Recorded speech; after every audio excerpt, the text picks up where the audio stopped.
வணக்கம் நண்பர்களே. முதலமைச்சர் விஜய் முதல் முறையாக கோட்டை ஏறி கொடியேற்றி சுதந்திர தின உரையாற்றினார். கொடியேற்றினார், நல்லா பேசினார். முக்கியமா சொன்னது என்ன தெரியுமா? ஊழலில் இருந்து விடுதலை பெற வேண்டும் அப்படின்னாரு. முக்கியமான ஸ்டேட்மெண்ட்டுங்க. ஏனென்றால் கடந்த 80 ஆண்டுகளுக்கு முன்னால் நமக்கு சுதந்திரம் கிடைச்சது. காந்தி மகான் போன்றவர்கள் ஆங்கிலேயர்களிடமிருந்து நமக்கு சுதந்திரம் வாங்கி கொடுத்தார்கள். திரு விஜய் சொன்னாரு, இப்போ நமக்கு இந்த ஊழல் லஞ்சம் இவற்றிலிருந்து விடுதலை பெற வேண்டிய அவசியத்தில் இருக்கிறோம். அதுதான் தன் கட்சியுடைய நோக்கம், தன்னுடைய நோக்கம் அப்படின்னாரு. அப்புறம் என்ன சொன்னாருன்னா, தன்னுடைய இலக்கு நிறைவேறுவதற்கு தன்னை ஆதரித்தவர்கள் அண்ணன், தம்பி, மக, மாமா அப்படின்னு நினைச்சு ஓட்டு போட்டு முதலமைச்சர் ஆக்குறது மட்டும் இல்லாம தன்னை ஆதரித்தவர்கள், தனக்கு பின்னால் நின்றவர்கள் தொடர்ந்து தனக்கு ஆதரவு கொடுக்கணும் அப்படின்னாரு.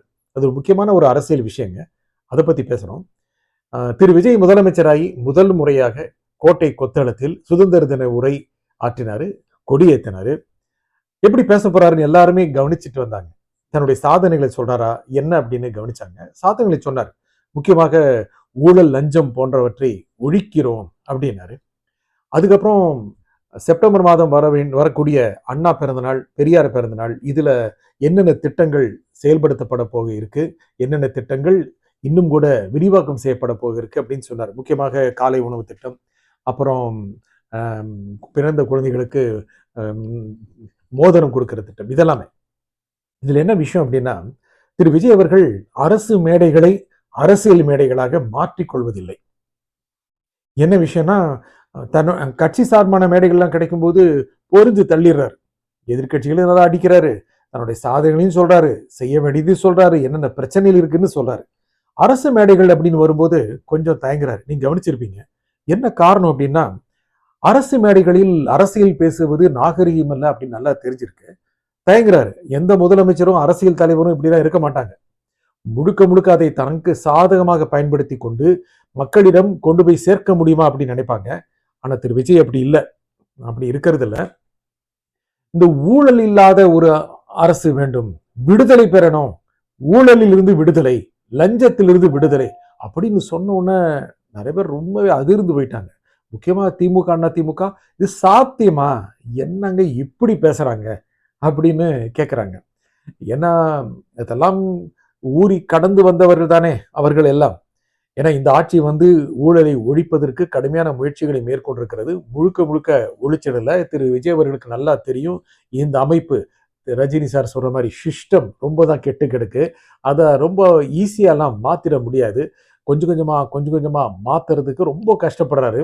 ரொம்ப உன்னிப்பா கவனிக்க வேண்டிய மிகப்பெரிய மாநிலம் இது. எவ்வளவு பெரிய ஒரு பாரம்பரியம் கொண்ட மாநிலம், எத்தனை அரசியல்வாதிகள், எத்தனை அதிகாரிகள், இவர்கள் எல்லாம் அப்படியே ஒரே நாள பட்டன் போட்ட மாதிரி மாறிடுவாங்க என்ன? அது அவருக்கு நல்லா தெரியும். இந்த ஒரு எஃபர்ட்ல ஆதரவு கொடுங்கன்னு கேட்கிறாரு. என்ன காரணம் அப்படின்னா, எதிர்கட்சிகள் தினந்தோறும் ஏதாவது ஒரு புகார் சொல்லிட்டே இருக்காங்க. சட்டம் ஒழுங்கு பிரச்சனை எல்லா காலத்திலும் இருக்கு. அதுக்காக நியாயப்படுத்தவில்லை. இந்த ஆட்சியிலும் இருக்குங்க, பிரச்சனை இருக்கு. நிறைய இடங்களில் நிறைய அளவுக்கு பாதிப்புகள் இருக்கு. அதுல எந்த மறுப்பு சொல்ல முடியாது. ஆனால் ஏதோ இந்த ஆட்சி தான் அதற்கு பொறுப்பேற்க வேண்டுங்கிற மாதிரி மாத்துறாங்கல்ல, அது உண்மையாவே திரு விஜய் அவர்களுக்கு கவலை கொடுத்திருக்கு. அதே மாதிரி விவசாயிகள் பிரச்சனை, அதிமுக ஆர்ப்பாட்டம் தான் நடத்துது.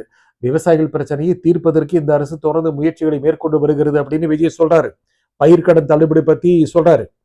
இன்னும் கூட இந்த அரசு நிதி ஆதாரங்களை சேர்த்து விட்டால் அதை நிவர்த்தி செய்துவிடும், சாதனை செய்துவிடும் அப்படிங்கிறது அவர் பேச்சிலிருந்து உணர முடிஞ்சது.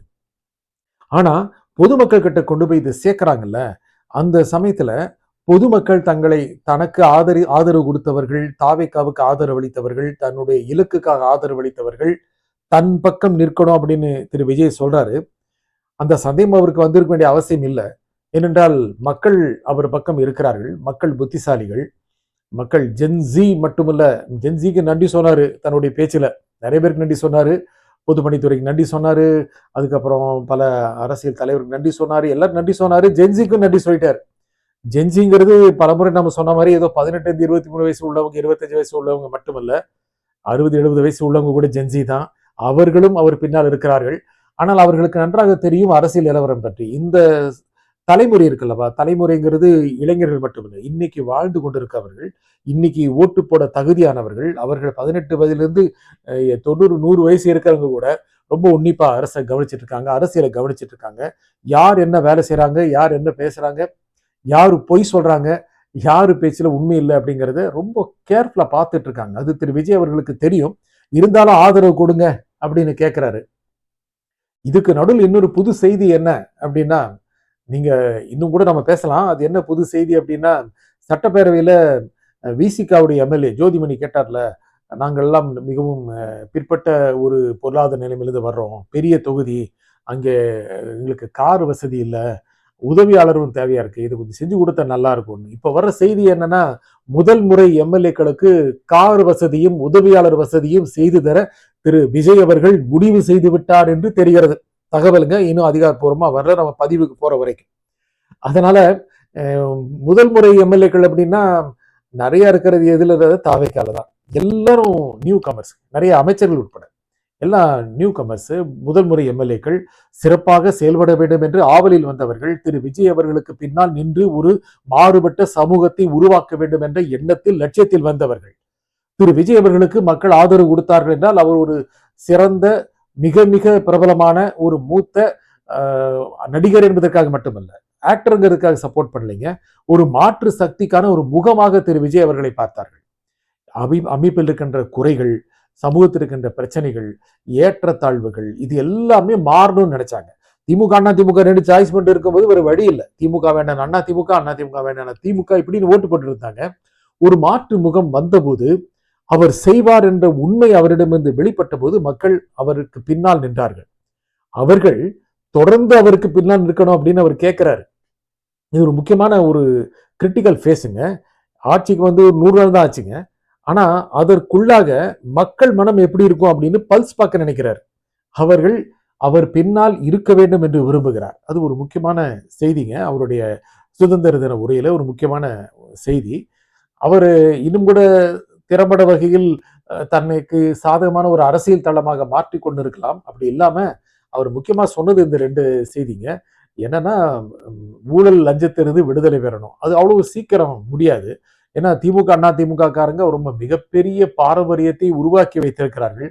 ஒருத்தர் வந்தா இன்னொருத்தர் திட்டுவாங்க, அப்படி திட்டியே காலம் கழிச்சிட்டாங்க. பெரிய அளவுக்கு நடவடிக்கைகள் எடுக்க மாட்டாங்க. நமக்கு கமெண்ட் எல்லாம் போடுறீங்க, திமுக வந்தா அண்ணா திமுகவை தப்பிக்க விட்டுரும், அண்ணா திமுக வந்தா திமுக தப்பிக்க விட்டுரும், விஜய் அவர்கள் 2 பேரும் தப்பிக்க விடக்கூடாது அப்படின்னு நீங்க கமெண்ட் எல்லாம் போடுறீங்க. அது திரு விஜய் அவர்களுக்கு தெரியுங்க, நல்லா தெரியும். என்னன்னா, எந்த அளவுக்கு இது திறம்பட செய்ய முடியும் அப்படிங்கிறத பாக்குறார்.